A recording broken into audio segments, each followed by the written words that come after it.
It is also the case that we don't understand, we don't even experience what we've been through until we write it.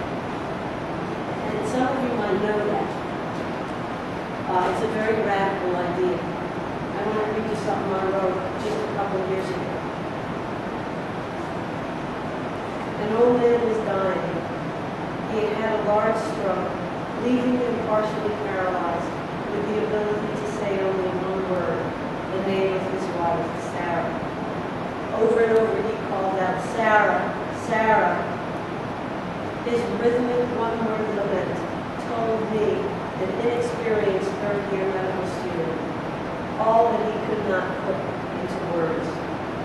His lament conveyed to me that he was lost, that he felt alone, that he wanted to be with those who could recognize him, even in his altered state.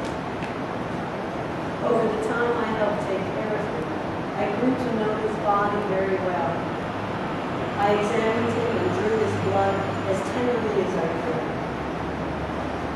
slowly coming to know how not to hurt him. I think he came to recognize me, or at least my hands on his body.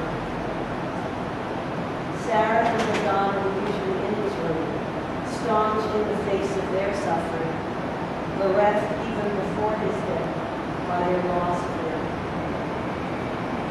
The night he died, I remember I was on call and often in his room. I remember very specifically how he was lying on his side, and that he would wave his thin arms in front of his face, and then curl them, palms outward, as if to shield himself from an unwanted visitor. In retrospect, I wondered if he had seen death coming for him, if he had known before the rest of us did that he was being taken away. I always wondered what he must have suffered, having known. I remember that the next day, our whole team had to go to his autopsy. The pathologist displayed my patient's organs in rectangular stainless steel pans, his shrunken kidneys, his baggy heart. I tried to hide my tears from my intern and resident, but how I wept to see him now so finally dead, so finally not alive. This man I had tried to care for, this man I had watched harm. The day after he died, his wife and daughter came to get his belongings from the hospital. His daughter gave me a gift to thank me for taking care of her father, a little scarf that I've kept through many moves over the intervening decades. I behold it as a reminder of him and all that he and his family taught me about grief and about death and about love. And I read that to you because as I wrote it just a couple of years ago, only as I wrote it did I understand it, did I experience it. I was in my study weeping as I wrote that. And it was something that happened 27 years ago. But it needed for me to write it out with form, with image, with tempo, with language, with allusion, in order for me to undergo it. And up until then, it had been a formless, chaotic, fleeting memory that didn't live anymore. Do you see? And so now I rescued it from being a homeless memory to being one that's grounded and rooted inside it. We always know that our patients get into our bones. If we're good at this, our patients get into our bones and make us the doctors we are. But the writing is, how can I say, an assurance that they will get into our life. Do you see? And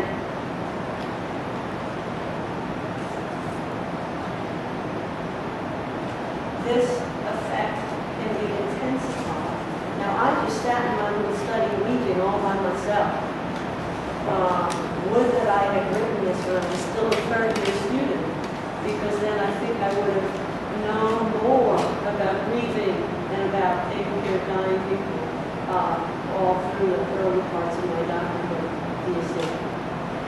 So that what we've learned is to give readers to writers. And I'm talking about when this is done in clinical settings, when it's writing about real patients. And again, I understand that that's not at all that you've done here. And there's plenty of room within this new emphasis on narrative skill in healthcare. There's plenty of room for the kind of writing about altogether different non-medical, right science fiction, right theory poetry. And yet I want to bring you the news about how this focused kind of writing can very dramatically transform what we do in practice. So here's something that one of my students wrote when she was a third-year student. She was on the wards. I was her attending, I guess, on medicine, internal medicine. She was taking care of a youngish woman with HIV, with AIDS, and this was before the time that this was before AIDS was a chronic disease. This is when people still died very acute. All right? The day you started to bleed out, I ran to the lab with a tube of your blood to find out how many platelets you had left. And platelets are the part of the blood that help to prevent bleeding. I told the lab lady that it had to be stat, because you were bleeding. She statted her way to the automated blood count machine and promptly put your tube in line behind 8 others. I said, no, my blood, I meant your blood, goes in first. And I managed to get us 6 tubes ahead on the conveyor belt. As the rubber purple top tubes advanced, I watched the tubes ahead of ours be picked up and stirred by the science fiction-y robotic arm. Then it disappeared into the machine, and the computer screen told us that someone named Millie Graham had 100,000 platelets, which is a good amount of platelets to have. I never thought there was any such thing as platelet envy, but when your count came back as 2,000, I found that I was very resentful of Millie Graham. All right, you see what this young woman has done? I mean, she's altogether merged with her dying woman. This is what we struggle so hard against, especially when we're junior and inexperienced and scared. We struggle so hard against the kind of merging and bridging the divides that we might do with people because they're sick and we're well, right? And so here in this piece of writing, she didn't know what she was doing. This is a first draft. I mean, I watched you scribble these things out on, blank order forms. This is a first draft. This is just how it came out. And so when she read it aloud in a small group, we all could hear far better than she what it was that this piece of writing connoted. All right?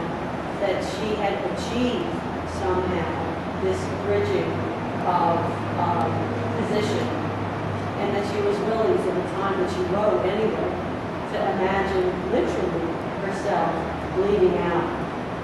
You see, it's an extremely courageous act. Now she didn't know that herself. She needed to write this, and then she needed an interpretive community, which is me and her other colleagues, her other medical student colleagues, to hear her out, and then to help her see what it was that she had put into this edifice, this representation, this edifice.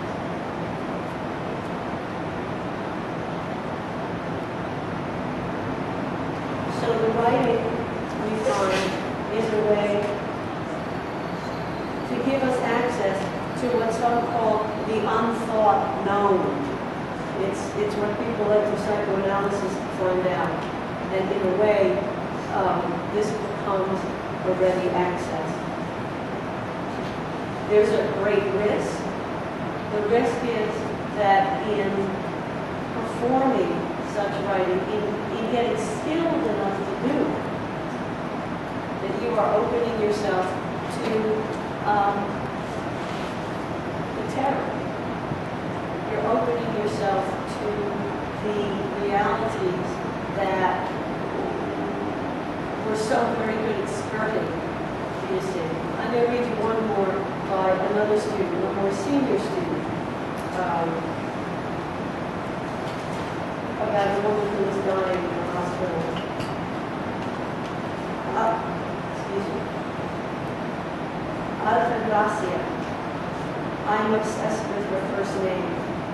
I imbue her name with spiritual, romantic, and mysterious overtones. Yo sé que yo voy a morir en el hospital. I know that I'm going to die in the hospital. Clutching her wrinkled face, which droops on the left, with her tendonous hands, with papery dry skin. She looked at me through her claw-like fingers. She's childlike, hidden. Failure to thrive, and that's a diagnosis we will give to persons when we know they're not doing well, but we have no idea why. Failure to thrive. She won't eat, she kicks, she hits, she clutches and bends her fingers. No, you can't open her eyes to shine a light. You can't open her mouth. She's hiding from me, deep inside her body. Slowly she's dying. Her brain is 79 years old, infarcted, probably demented. But I want to believe that there is a complicated, dignified sadness in her mind, and that she is sequestered from the world. She lies in bed lamenting, suffering, crouching on her side, mourning mysterious and not so mysterious losses of her life. We all, and this is the ward team, the interns, residents, students, attendants, we all shuffle into her room and peer at her. Hola, hola, I call softly. She swats her arms and covers her face. I keep thinking about her premonition. Yo soy que yo voy a morir en el hospital. Did I really hear her say that? Did I imagine that she could speak? The attending spoke, and that's the senior doctor. We need to peg her and place her, which is jargon for she needs a tube to feed her through the stomach, and then she needs a nursing home. We need to peg her and place her. Altagracia, graceful and seemingly out of touch, pretends we aren't there.